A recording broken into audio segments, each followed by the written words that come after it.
Good morning, everybody. This is July 29th. It is 11 a.m. Eastern, and this is Real Estate Talk TGIF, episode 216. Real Estate Talk TGIF is brought to you by the Modern Agent team here in Northern New Jersey, as well as Real Estate Skill Builder, me, Dave Finale, the coach at Real Estate Skill Builder, and we want to just give you as much as we possibly can in value and bring back value and bring the greatest of the greats throughout the industry of real estate, be that mortgage, be that investing, be that real estate agents. And that's what we do here. And today we have a very special guest from Colorado, right? And Colorado is, one of my favorite states of all time. And we have Dwan Bent-Twyford, who is America's most sought after real estate investor. Started as a broke single mom, and here she is.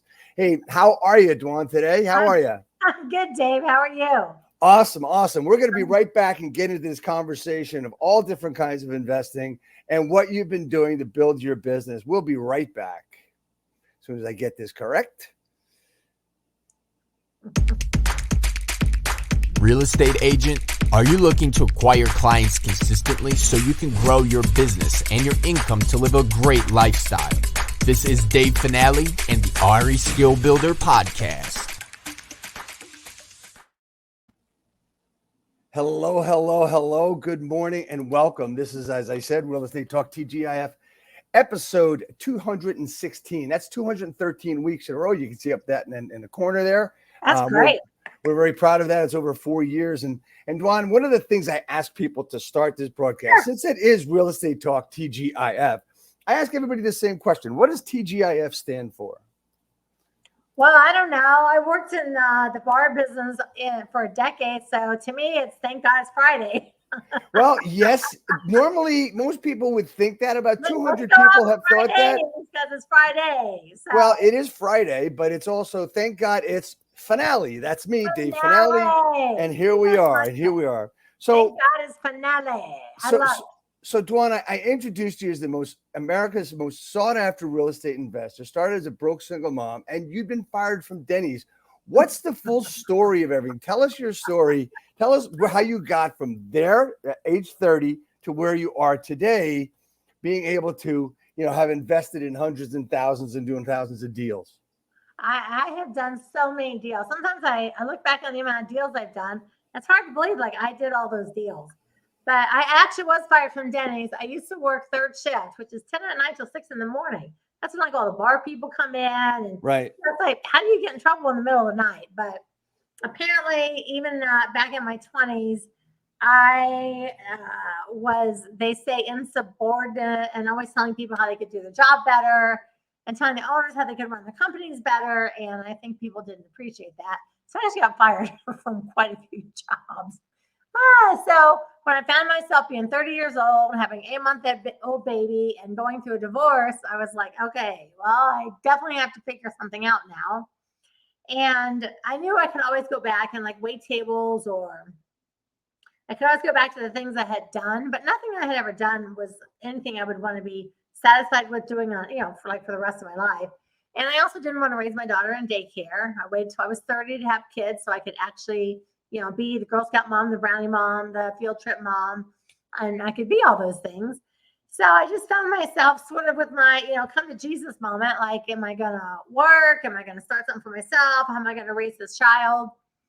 And I decided I was going to work for myself, although I had no actual job skills. So back in like 1990, if anybody was looking for a job, you had to actually look in the classified section of the newspaper. So I'm looking in the paper, I'm looking for things, I'm going to interviews. I can't really find anything that seems like it's going to work for me. And I met some people that said they were rehabbers. They go, yeah, we buy houses, we fix them up, and we sell them.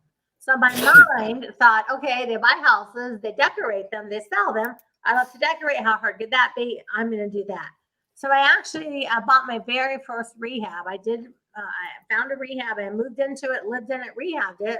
Made $22,000 on my first deal. And I was like, holy cow, I just made $22,000. Like, wow, that's so pretty much cool. money. And that was it. I never looked back. I kept rehabbing deals. And then in a couple of years, I started wholesaling deals. And then after a few years, I started rentals. And then I started building spec. And then I started buying commercial. And over the last 30 years, I've done over 2,000 deals. And I own a major part of a little town that's being rehabbed right now. Wow, that's pretty big. You go from doing one deal to doing a town. That's pretty interesting, huh? Well, I mean, that was not an immediate jump. I mean, that was, 25 years later. But Right, my right. husband's from a little town called Clinton, Iowa.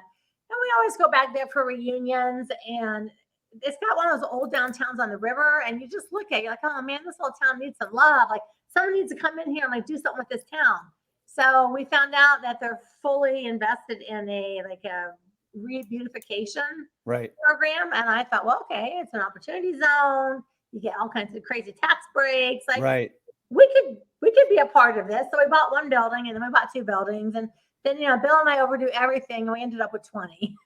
Wow. Wow. So it's like, oh my gosh, why do we have so much? So, a lot of times what we talk about on this broadcast has a lot to do with the intro and everything else. And you and I have had a conversation previous to this. Yes. And I wanted to ask you, you just mentioned a phrase that a lot of people may not understand and talking about opportunity zones. Like that's something that's all throughout the country and there's opportunity zones. Why invest in an opportunity zone and how does that work? A shocking amount of people that are actually active investors don't know about opportunity zones, which is I don't know. I'm just dumbfounded sometimes. So if you get on the internet and you just Google the word opportunity zones, a bunch of websites will come up, but most of them will have a state. So you click my husband's from Iowa, so click Iowa, and then it'll have all the counties. So Clinton County, and then it'll show you a map and all the areas that are an opportunity zone. And so in this particular downtown, the downtown itself is around the river. It's only 3 blocks wide and 3 blocks deep. That's just that little bit. And so when you buy something in an opportunity zone, if you own it for 10 years, you don't pay any capital gains. And if it's in an opportunity zone, that means the city's trying to revitalize that specific. And it could be it doesn't necessarily have to be a downtown. It could be anything. And they usually have money for grants. They have all kinds of money that's just free grant money, things that are available to you. And like in that town specifically, my kids all own rentals. Well, in the town, in the subdivisions, there's 2 or 3 blocks that got a little bit run down. And like those little blocks are opportunity zones. There'll only be 6 houses on there, but those 6 houses are what they want fixed up again. So they make it an opportunity zone. So they can just be pockets all around any little town, like right where you're at right now. I guarantee you there's little pockets. Sometimes it's a commercial, sometimes it might be residential, it might be something vacant. It's just all kinds of things. But the benefit is once you own it for 10 years, there's no capital gain. So if it quadruples in value, that's fine for you. And there's a lot of money available for anything on the outside: windows, roofs, painting, buildings. And it's grant money. It's free. It's sitting there waiting for someone to come in. So you can, do something fixed up on the inside, and the city will do the outside. Right. Okay, that's pretty cool. So I've seen some of those in our area here in New Jersey, and I've also seen it go from a downtrodden area, and then they've made it into with opportunity zones. It's allowed it to really be a high-end area after it's done. Yeah, is that the main point, to make it a high-end area or just to make it better? The point for most of them, if it's like a commercial, like a little area or a strip mall or a downtown area, the thought is to make it like super trendy and high traffic and bring up the entire value. Like in our little downtown, there are buildings that have been sitting there vacant for 20 years. And so when you drive down the downtown, half the buildings are open for business and half are boarded up. It looks like a ghost town. So people don't go down there. So the point is usually to revitalize it and put in shopping and antique stores and breweries and things that would bring people downtown to make it the trendy spot, like the strip spot to go. Right. But in the houses, a lot of times in the neighborhoods, they're hoping people will tear down and build something back better. You know how a lot of the areas they tear down the old houses and they put something up that's real modern or something like that. That's what they're looking for. So they give you like a killer thing. You tear down an old house and put up a big, giant, beautiful, contemporary looking property. And if you own it for 10 years, there's no capital gains, no matter how much it went up to. So it's highly incentivized for folks like us and even homeowners that are like, hey, I'll buy this opportunity house and I'll just keep it. And, there it is. But it's a good incentive for us. And and you can look at a list of all the grants they have available and say, like, for one example, in 3 of our buildings, they want to put a giant mural on the side of the buildings because people like to go through these little towns and look at these big murals. Sure. Well, murals are about $30,000 a piece for a 4-story building, $50,000. And they gave us 3 grants, and they're painting murals on the sides of 3 of our buildings, and one's right off the river. So you come off the river, and there's this giant 4-story building, and they're putting a giant mural on there, and we don't have to pay anything for it. Oh, that's fantastic. They patch up the building, they get it ready, they put the mural on, and then they take care of it. And it's like, you can have all the buildings you want and put murals on them. So we've got 3 murals that are getting put on our buildings right now, and that would probably be $150,000 for us to do that. Oh, easy, right? So you've been involved in a lot of investments, right? You've been involved in a lot of things. You also have written 2 and part of the third book, and they have to do with short sales, pre-foreclosures, how to sell a house when it's worth less than the mortgage. Isn't that a short sale? Well, I wrote a book called Short Sale Pre-Foreclosure Investing.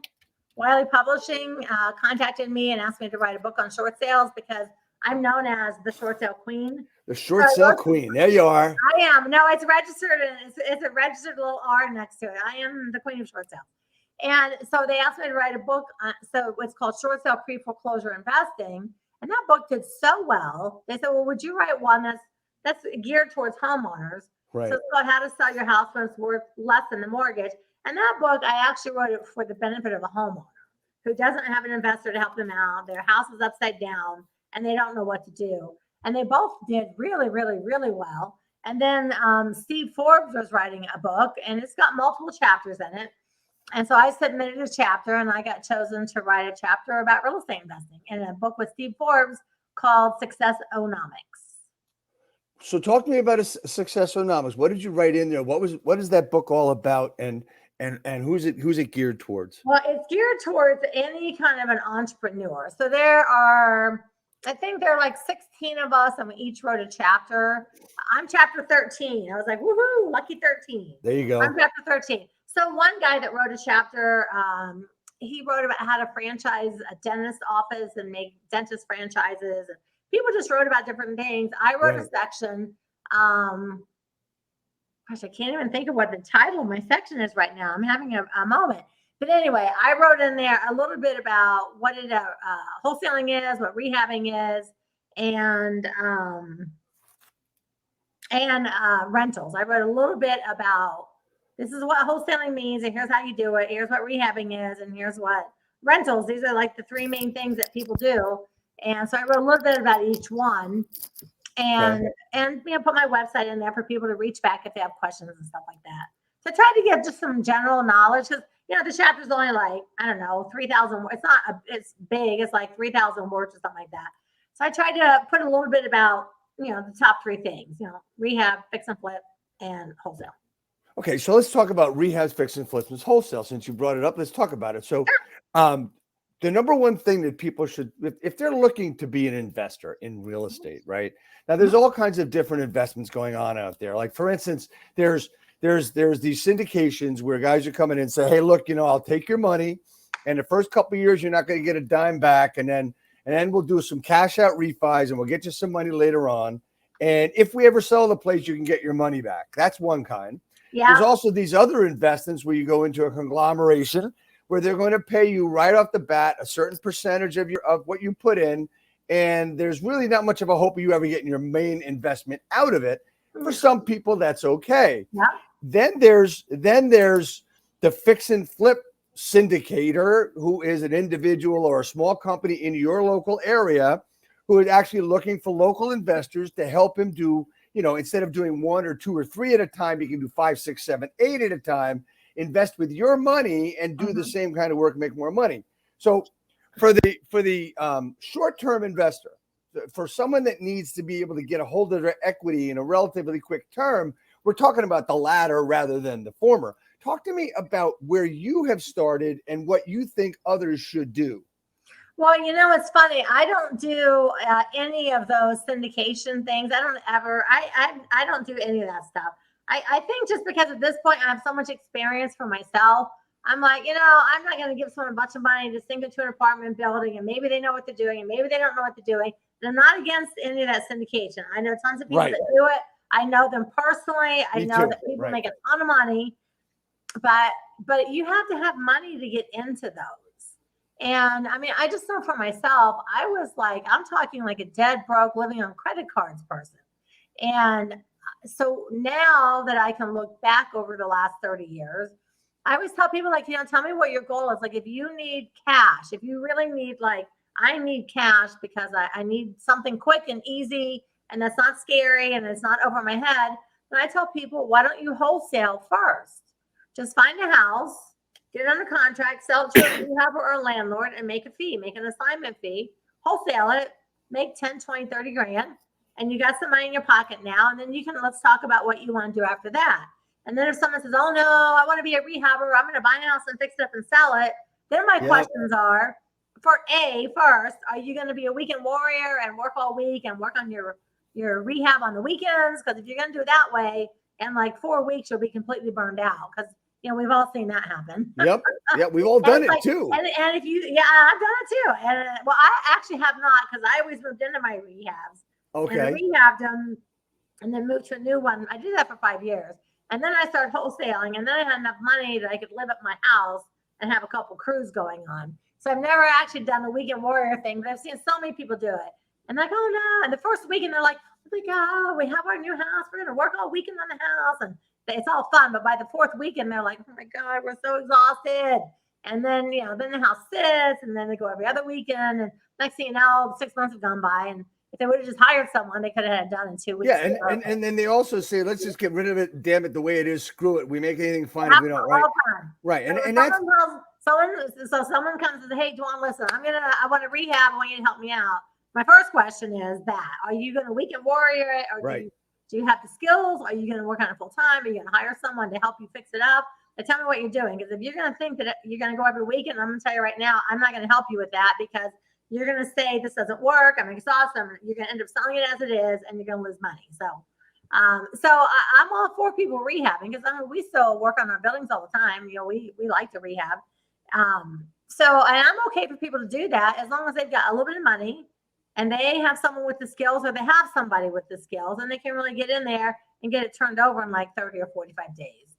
Otherwise, you're sitting on it, and you're probably making payments of some sort. And of course, I'm big on being a landlord. I mean, at some point we all need to have rentals so that income is coming in even when we're not doing something. Right. So rentals are super important too. So, I mean, if I was meeting someone who's just like fresh meat, never did a deal, doesn't know anything, straight up out of the gate, I personally would say, why don't you wholesale one? Get a little experience talking to homeowners, get a little experience dealing with the title company, get a little experience dealing with other rehabbers, make some money, get your feet wet, and you're not going to go broke over it. If you do everything wrong, you're still not going to go broke over it. And then let's see what you want to do.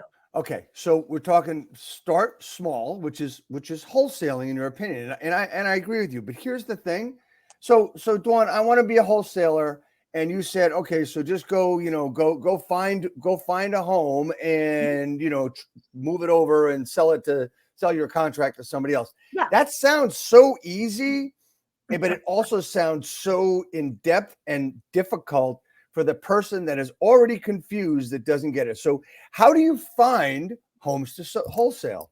Well, something like here in Colorado and almost any place, you can just go right on the website, and it's a list of all the foreclosures.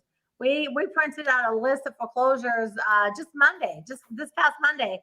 I went door knocking with my daughter and my daughter-in-law's sister. They're decided they're going to be a real estate investor. So I'm like, oh, I'll go with you guys. So we went door knocking. It was super fun.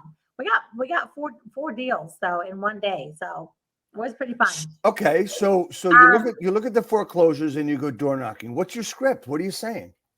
Oh, my script is so good. I always just say like, hey Dave, I see you I always have the list. So my point was, before I answer that, is Sure, there's a list in every state, just about every state's online. Some of the still the small areas are not online yet, but like here in Denver County, Douglas County, Arapahoe County, all the foreclosures are right online. And when you print them out, it has the name, the address, and the sale date.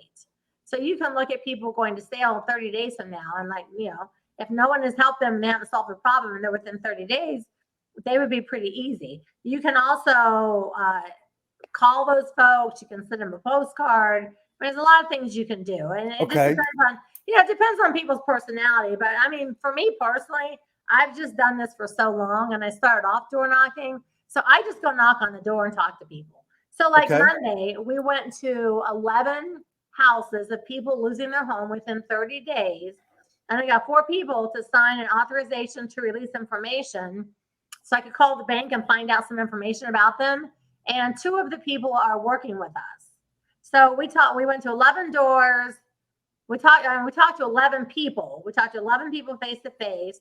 We got 4 people to sign authorization to release information so I could call the bank and see. And I got 2 people in the contract in one day. So I'm like, I always tell people, like, I don't know why everyone makes this so complicated. Just go to the people that are in foreclosure and talk to them and give them some package and give them information and tell them what you do. And you're there to help, basically. And what can you do? So we got 2 deals under contract. So you come right out. Your conversation, your script is really simple. It comes right out. Hey, I see you're on a list. Do you need any help? Is that what it is, or you don't beat around the bush? You hit it. Let me get my paper. So I have a clipboard. I always have a clipboard. I have something in front of me like this. And so I have this in front of me. So always, hands out, because you don't want, people wonder, hands are behind your back or something. Like, oh my God, they're going to kill me. So I just walk up, bam, bam, bam, and I go, hey, Mary, because their name's on my door, and they go, yes. And then I say, my name is Dwan, and I go, I'm just doing some research. So I just point to my paper. I was doing some research, and I see that you have a pending problem with your property. And I specialize in helping folks like you solve their problems. I was just wondering what I can do to help you. And then what do you think most people say? Well, most people, aren't they going to get mad or be embarrassed? What do you think they say? No, I'm good. They say, no, I'm good. Almost everybody. No, I'm good. I took care of it. And I go, I know. So then I say, almost everybody, I'm good. I took care of it. You got the wrong house. And I said, I totally understand that that's what you think, but like your name is right here on this list. And right here's your sale date. So according to this list, your house is going to sale on that day. And I specialize in helping people that are in foreclosure. And I really do want to help you. So let me just ask you, what have you done to solve the problem? And then they'll say, I did a loan modification. I did a forbearance agreement. And I say, well, clearly the bank hasn't corrected it because it still shows the sale date. And once they see that, and I just push them past the I'm good, like 2 people the other day, Miguel, he's like this big 6'5" Hispanic teddy bear wrestler guy, just like fell on my arm, is bawling like a baby. Right. Like, I've got 4 kids in the house. And I was like, it's okay, I got you. And, so everyone automatically, it's called an automated no. It's like you go into the store at the mall and you walk in and they say, can I help you? You go, no, absolutely. You keep walking. It's an automated no. You don't even know that you're saying it. Right. And so part of being a good investor, part of anything, even having a great podcast, is you have to have some scripts and you have to have some conversational skills to talk to people, because people are going to automatically say, like, no, I'm just looking, or no, I took care of it 100%, almost 100% of the time. Almost 100%. That's why I asked you, because I knew you'd say that, because everybody says that. Right. And then you just like, oh, I totally understand. But, according to this document, and I specialize in helping people. I just want to know what I can do to help. What have you done? And people will just open right up and they'll tell you what they did do, what they didn't do, what they solved it, they didn't solve it. And so the 2 houses we have under contract, I'll probably have both of them sold within the next 30 days. So you'll have both of them sold, which means you'll sell the contract, make a couple of bucks on the contract, and they will buy the house from these people, and these people have to be out. Well, right? they'll buy it. The contract goes from that homeowner to me, and then from me to the rehab or the landlord. So they're going to buy it. Technically, they're going to buy it from me. I'm not going to let them buy it directly from the homeowner, because in one case, like, and this is just an example, I know probably sharing stuff like this scares people off, but one of the women, she's 64, so she's a little, my age, and her husband's 84, and he has really bad dementia, she's old enough to draw retirement, and just they have all these problems. And so, like in a case like that, I'm going to help her get her husband moved into a facility, a VA facility for dementia, because he's really, really bad. She can't care for him anymore, and she doesn't have any social security yet. So I'm going to make sure she gets enough money that we can like find her an apartment and pay her rent for a year. So for the next year, she can just take care of her husband, take care of herself. She can turn 65. She can start drawing her pension. She can go back to work. So like that's something a lot of people wouldn't do, like super over and above and beyond. But she needs help, you know. And Right. then the other guy, he just got back working, and he just wants to move someplace else and start over fresh with his kids. So we always help people get moved. So I always make sure they have enough money to move with and start over. And then, of course, we make whatever amount that we make too. And then I sell them to like rehabbers or landlords or something like that. Right. So in other words, these people are moving out of the location that they're in trouble with. And yeah. And the thing is, if we hadn't come by, both of them probably would have just let the house go right to the foreclosure, because nobody did come to talk to them. They didn't get any postcards. Most of them did have a real estate agent try to list their house. It's like, what kind of an ethical real estate agent is going to list a house 3 weeks before the sale date? You can't sell that house and get it closed and done. They're just going to lose their house. And so these are people that no one came to help them, and they are at the end. And I was like, no, the cavalry is here. I want to help you solve your problem. I want all our viewers now or later on will watch the recording is to understand that every state is different with foreclosure laws. It is. So you need to look at your state to see how it works. On Colorado, I mean, you got 30 days. New Jersey is much different, and they're changing the laws, every time we turn around here all the time to help people stay in their homes. And I get that 100%. I mean, I personally know of people that have stayed in their homes without paying a mortgage for over 8 years. And then we're able to modify their loans and stay in. In Colorado, for example, we're a deed of trust state. Now, not every deed of trust state, I don't think, is the same. But in our state, the homeowners have to file something called an intent to redeem. And that means I'm going to try to pay the bank. But if they don't file the intent to redeem 15 days before the sale date, they lose their house. Unless they can pay it off in cash, they can't make up the payments. The bank's like, no, you didn't say you're going to redeem your house. It's gone. And these people didn't know. Neither of these people we saw the other day knew it. So when I do go talk to people, I take an intent to redeem with me. I say, you need to file this 15 days before the sale date. And here's an authorization to release information if you want me to call the bank and try to work with you. And they don't even know. So I take the paper with me and say, here. Right. So just like in the state of New Jersey, they're about to sign a law. If you didn't sign a law already, stating that the banks can only offer that foreclosure at 50% of what's owed them, and the minimum down payment now to buy a foreclosure is 3% here in the state of New Jersey. That's what's going to be signed if it hasn't been signed already. And just I say that this is July of the year 2022 when this is being recorded, and I just say that because every state is different. I mean, your state completely different, opposite end of New Jersey. New Jersey is probably one of the most litigious states in the United States of America, unfortunately. But you know what? Somebody's got to live here, and that's me. But anyway. That's it. And Colorado wasn't like that either. After the big crash back in 8, 9, 10, they added a 3-day right of rescission for homeowners in their contract now. So you sign a contract, they've got 3 days to make a decision if they want to stay in contract with you. Like they changed the letter of intent. They changed so many things. It's like, who can keep up with all the stuff? Right, exactly. But that's our job. I mean, that's our job is to help people keep up with it. Right, exactly. Okay, so wholesaling, I get it, because what you're going to do is I'm going to go through it really quickly. Is you're looking for people that need help. You find the people that need help and say, look, I'll help you. I'll get your home sold for you. I'll buy your home for X amount of dollars. Then you're going to go find a rehabber or another investor or somebody else that's going to say, okay, look, I'll pay you X plus in order for me to take over that property. Yes. You all go to closing and he's buying it from you as you're buying it the same day. Is that how it works? Usually we do a double closing. We usually do some kind of double closing. If the title company will let me do an assignment of contract, I'm going to do an assignment of contract. But sometimes they won't, sometimes it won't. Kind of depends on the bank, really. But if not, we can just do it. Or my favorite thing, not even to do a double closing. I can just have the house deeded into a land trust, and then have the homeowners deed the house into a land trust, like file a new deed at the courthouse, deed into a land trust, and then make me the beneficiary, which means like I'm the owner. The beneficiary is the owner. Right. And then I just take the other person and make them the additional beneficiary and just deed it to them. So it just goes from the homeowner to me, to them. And all we did was filed one deed at the courthouse. And then, it's never, I mean, so we can do it that way too. And we can also put it into an LLC. I can put the house into an LLC and just sell the LLC sell the LLC to avoid like a double closing. So Right. it kind of just depends on the bank and how much time we have and what the title company wants to do. But a lot of times I just have a homeowner deed into an LLC, and then I'll sell the rehab or landlord the LLC, which is not technically buying the house. So the bank doesn't want double closing or anything like that. I just go, okay, I'm just going to sell the LLC that owns this house.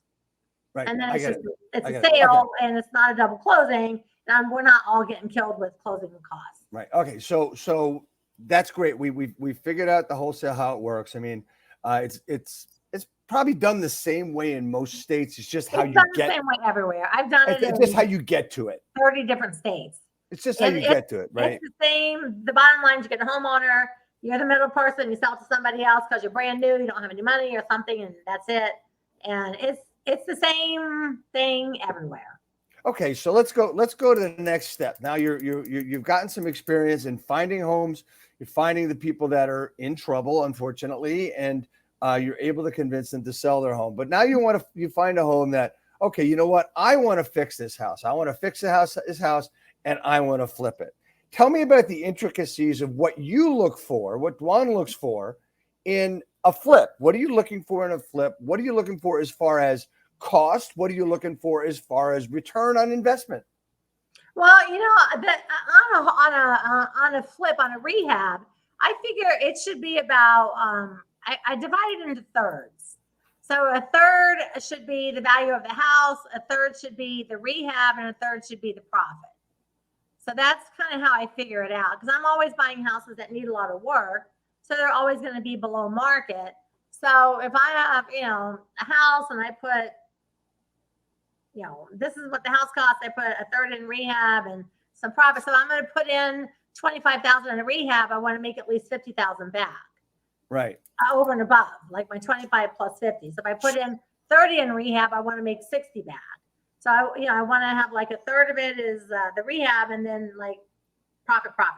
So you're looking for 100% return on your cash investment on the rehab. Oh yeah, at minimum. I wouldn't want to do it for any less than that. I mean, the thing about rehabbing, and this was a really good learning curve for me, because I started off as a rehabber and not realizing I was rehabbing. I honestly, truly from the bottom of my heart, thought I was going to decorate houses. And decorating and rehabbing are nothing alike. Just for everybody knows, nothing alike. And so I ended up having to go to Home Depot and take all those classes, because I literally, other than painting, I didn't know how to do anything else. So when my daughter would be sleeping at night, I'd be putting cabinets together, and I'd be making screens, and I learned how to put in toilets and sinks and ceiling fans and how to paint and how to do knockdown. Like, I learned how to do all that stuff, which I am proud to say I can still do to this day. So somehow my house breaks, I just fix it. And so the thing about a rehab, I'll give a few examples. Like, I bought a house one time in Florida, and it had tons and tons and tons of termites. Well, I did not know what a termite was. I did not know what termite damage looked like. And the house ended up costing, I think we had allotted like $10,000 to fix this house. It was a $30,000 repair, because there was so much damage to the roof and the trusses and the walls, because the termites had eaten this house up. So it wasn't like a quick tint and you're done. It was like redo the entire roof, put sister beams everywhere. Like, it was a big deal. But I didn't know about termites. I bought a house one time that had a foundation crack. Did not know about foundation cracks, and the house had cracked, and it was like kind of, I thought, you just pop it back up. How hard could that be? Well, it's not that simple. And so that was, an expensive rehab. I bought a house one time that had fire damage back in the master bedroom, and the rest of the house looked fine. And what I found out is all the drywall in the house, it had gotten wet. When it gets wet, it's like chalk. So, and I didn't know that because I'm like, oh, everything looks fine. Just this area back here, and the bank fixed all the electrical, and it looks fine to me. And then it turns out the rest of the walls in the house are like chalk. So, because the drywall is all soaking wet, and so I had to replace all that. So I feel like I've been through a lot with my rehabbing. Right. And so now I know to just look at all those things. Look at the foundation. I don't care if it needs a new roof. I just want to know what condition the roof is in and what condition underneath the roof. Right. Underneath it. Process, Right. what's that? I don't care about putting the shingles structure. on the roof. What's it look like underneath the structure? Right. What does the foundation look like? What does the plumbing look like? I remember we bought a house one time, and so the homeowners, I used to always make a joke that, well, it's not a joke, it's the truth though. But a lot of times when the bank is taking someone's house and the people are super pissed off about it, they do what I call getting even with the bank. And I've seen people put concrete down the toilets. Yep. I mean, we've all seen that stuff. I bought a house one time where someone cut a big hole in the wall and put fish in it and then taped up all the windows and took the air conditioner out of it. I mean, it was like, whoo, Lord. It's like, man, people take a lot of time to get even with bank. Yeah, they do. It's shocking. I bought a house one time that the guy was an electrician. He rewired the whole house at 220. I plug in my tool and it blows up. And I was like, that's really weird. So I plug in something else, it blows up. I was like, okay. So call an electrician. He goes, the guy rewired the whole house. I was like, seriously? So I know they think they're getting even with the bank, but really it's the next investor that comes along that, you know, is a part of that. So I just tell people, like, really go, if you don't know anything about rehabbing, you want to rehab your first house, spend a little bit of money and hire like a home inspector or hire someone to go with you if you really truly don't know what you're doing. Right. Because all those things that happened to me, each one of those was the first time for each one. Once it happened once, it never happened again. But between the fish in the walls, the fire damage, the termites, the roof damage, the foundation, I learned. But somebody now wouldn't even need to have to go through that. If they had someone like you or me helping them, we'd say, look out for these things. Right. So they would have, but you know, back 30 years ago, there was nobody, I mean, we didn't have the internet. We were still looking for houses in the classified section of the paper. Right. So we didn't have all the stuff that everybody has today. Some people tell me, oh, we can't figure it out. I'm like, literally, you can learn anything in the world on YouTube. Yeah. Well, I tell people go to YouTube University. That's where you got to go. You can learn anything, you know, Right. and so it's just crazy. So I tell people just to look for the main things, like make sure the foundation is okay. The electrical is probably going to need to be updated. Plumbing might need to be updated. Kitchens and bathrooms usually have to be updated. Those things are normal. The roof, you may need a new roof. You might need some of those things, but that's not a reason not to do a house. But if it's got like a major structural foundation issue, you know, get it priced out before you buy it, because it could be super easy or it could be super pricey, you know. But I mean, at this point, I would not buy a house for that. I would just want to get it cheaper. So does the house have to be a dump for it to be a flip? No, it doesn't really. I bought a lot of houses and just put in, like my son right now, he and his partner went out door knocking 2 weeks ago. They found a lady that has almost $200,000 worth of equity, but she's losing her house like really quickly. So the boys stepped in. They made up her $25,000 back payments. She moved out. They're only going to put in carpet and paint only, and they'll sell it. And she's going to get 60, and they're going to make 120. So they're each going to make 60. So this is a house that needs only paint and carpet. The woman had a ton of equity, but she let it go and let it go and let it go and let it go until she got too close to the sale date. Too late to list it, too late to sell it, too late to refinance it. My son happened to knock on her door that day, and they're doing, like, as we speak right now, they're putting in just paint and carpet, and they'll do an equity, what's called an equity split. Because sometimes people have a lot of equity, and they're happy to give you some of it, but they're not going to give you all of it. Right. So they're going to split it 3 ways. So Tyler's getting a third, Will's getting a third, and she's getting a third. 60, 60, 60. And she's happy with that. And they made up her back payments. So that will probably be sold within the next 30 days. But it'll be sort of a fixer-upper for the person that buys it retail, but it'll pass the inspections, and it's got new carpet and paint. That's great. I mean, because everybody's a winner there, or the person needs to get out and they take part in the profit, and you take part in the profit. That makes a lot of sense. It does. And you know, a lot of people don't like to, no, I don't want to work with the homeowners. But you know, when someone is sitting there with $250,000 in equity, homeowners have the mindset of like, well, I would rather lose it than give it all to you. And they would rather lose it than give away all their hard-earned equity. So if you don't know to come in and say, hey, you know what, let's do an equity, let's partner. Let's split the equity. Yeah, I'll make up the payments. I'll do this. We'll split this. Like, let's do that. Let's be a team together here. Doesn't have to be a winner or a loser. We can both win. Exactly. But, Dave, a lot of investors don't do that because they don't know that equity partnering is an option. Well, they also don't understand that they can do that, and they also are honestly a bit greedy. I mean, let's look back in the early 2000s when we had that was all filled with greed. I've been a part, as you have seen as well, because we're similar age. We saw the late 70s, early 90s, early 80s of 18% interest rates. Oh yeah. We also saw the end of the 80s where anybody that had a hammer and a pickup truck was a contractor, right?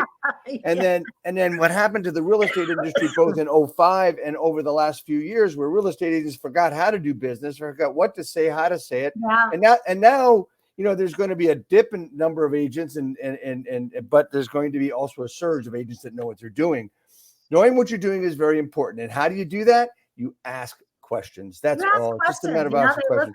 They get on your podcast, they get on my podcast, they listen, they learn, they ask questions, because it really is not for a lack of knowledge at this point. So if you were going to give someone their advice, they came to you and said, Dwan, look, I want to be an investor. I know we hit a little bit of this before, but I want to just recap everything since we're coming up on time, right? So they want to be an investor. Go through the process quickly of what they should do first and where they can end up, and from where you have started in your experience. Well, I mean, that's a kind of a broad question to answer, because I always tell people, like I said earlier, I said, wholesale a couple houses, right, with a little cash. And then I want you to really think about like what turns you on? What are you interested in? Do you want to be a rehabber? Do you want to own multi-units? Do you want to own storage units? Because, I meet people all the time. They're like, oh, I own like 100 trailer parks. And I hear that, and that does not interest me at all. Right. Doesn't mean it's not great. I know a few people that are multi-millionaires and they own trailer parks. I'm like, okay, that's cool. But that's not something I go, ooh, I want to do that. I know people that own 100 units. And that's just not something that interests me. I like owning all my commercial buildings. So just different things interest different people. And so I always tell people, like, listen, you've got residential, you can do commercial, you can build spec homes if that sounds interesting to you. You can rehab, you can be a landlord. There's 100 things that you can do. Right. Well, let's wholesale a couple. Let's get a little cash in your pocket so you're not worried about paying your own bills. Because there's nothing worse than sinking every single dime you have into a house to fix it up, and then you have to dump it for some reason, lose a bunch of money, and then you're out of business on your first deal. And we've both seen that happen to a lot of people. 100%. Like 100%. So many people. So I'm like, do not put every inch of life savings into this house to fix it up and sell it. Because what if it doesn't sell? What if you got to sit on it for a year? Like, what if? Let's just get you some cash and then let's talk about it. But I do tell people to really look at all the different things, because I know people that do spec. I know people that do, they love to build apartments and townhouses. I know people that, like I said, storage units. I own a few storage units myself, and I know people that are big in that. But for me personally, I still like to fix and flip single family homes. I like to take 3-bedroom, 2-bath single family homes and make them my tenants and put renters and let people raise their family in a house that I fixed up really nice. And I get tenants that stay in my houses for a decade. Well, that's great. So for me personally, for Dwan, I was a broke single mom. I needed a break. And I find a lot of moms on Section 8, the government's assisting them with their housing, and they want a nice place to raise their kids. So I'm just a big fan personally of renting out my houses to single women with children that need a break. So this is just my personal giving back. And that's what I do. And not everybody likes it. Oh, like tenants. It's like, well, that's okay. I do.